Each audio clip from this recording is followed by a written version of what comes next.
สบายดีพี่น้องป้องปายเมื่อสุกคนมากินข้าวกับสลามานี่มันทุกคนสบายดีเนาะสบายดีมาทุกคนพี่น้องมันนี่กาสลากะมากินต้มเครื่องในกับเครื่องในงัวเนาะพี่น้องเนาะแล้วก็มีลวกผักมีปลาหมึกแจ่วผมเนาะสบายดีเด้อทุกคนสบายดีที่เข้ามาติดตามสลาเนาะบ่ว่าสิเป็นผู้เก่าหรือผู้ใหม่เนาะสบายดีฟังลาวฟังไทยเนาะพี่น้องเนาะ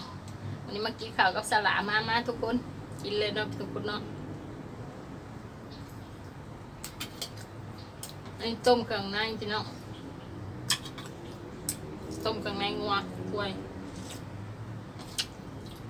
แซ่บ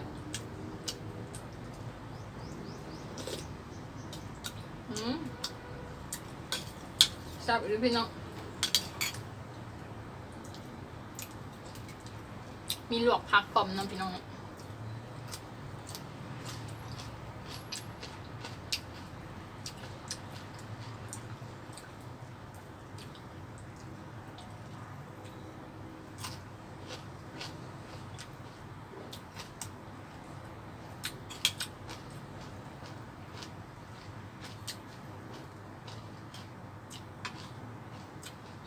มาทุกคนกินข้าวไม่สละ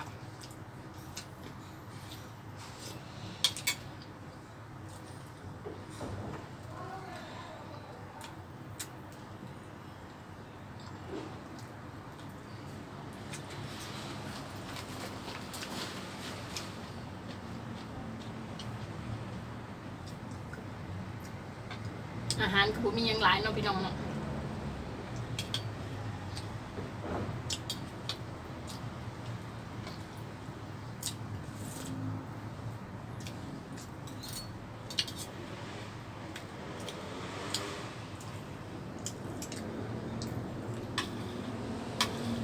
แซ่บอยู่พี่น้อง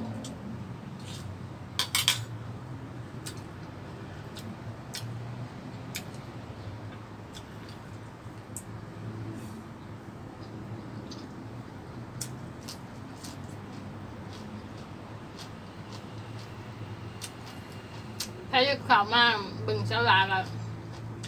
อย่าลืมกดไลค์กดแชร์ให้เด้อพี่น้องกดติดตามสลาเด้อพี่น้องเด้อเพราะมีกำลังใจเฮ็ดคลิปนะพี่น้องเนาะสลาค่ะบ่มีหยังพี่น้องเมื่อกี้น่ะพี่น้องเบิ่งนี่แหละเนาะกินอาหารอีสานบ้านเฮา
แบบพี่น้องกำลังหิวข้าวพี่น้อง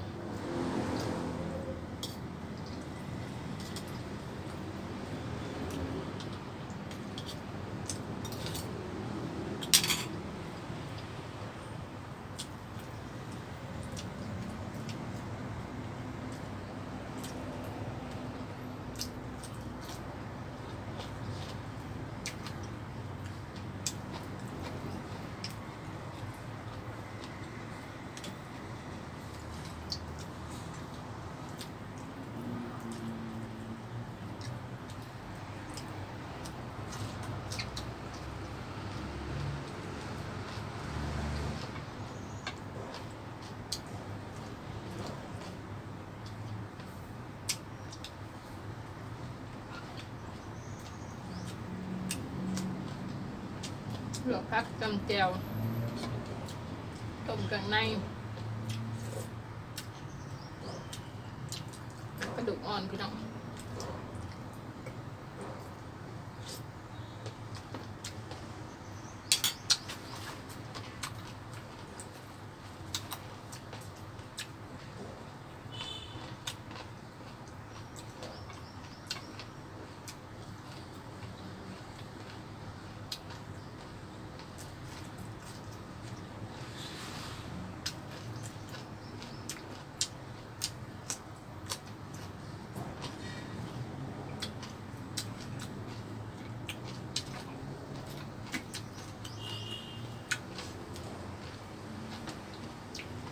ปลาหมึก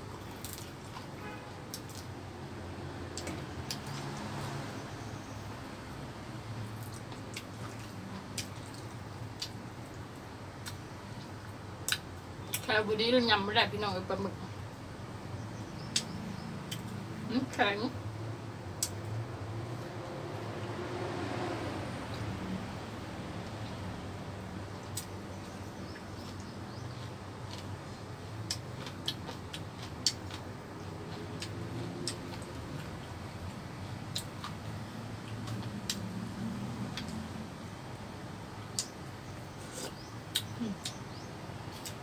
ชดน้ำต้มหันๆเนาะแซ่บ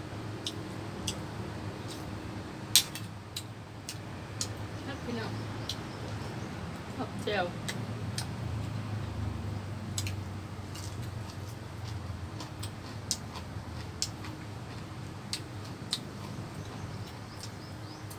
อันนั้นทุกคนมาหอมหนึ่งสลากะสิได้จบคลิปเพียงแค่นี้นะทุกคนเนาะอย่าลืมกดไลค์กดแชร์กดติดตามให้สาวหลานด้วยทุกคนขอขอบใจที่ติดตามสาวหลานเนาะขอขอบใจหลายๆพี่น้อง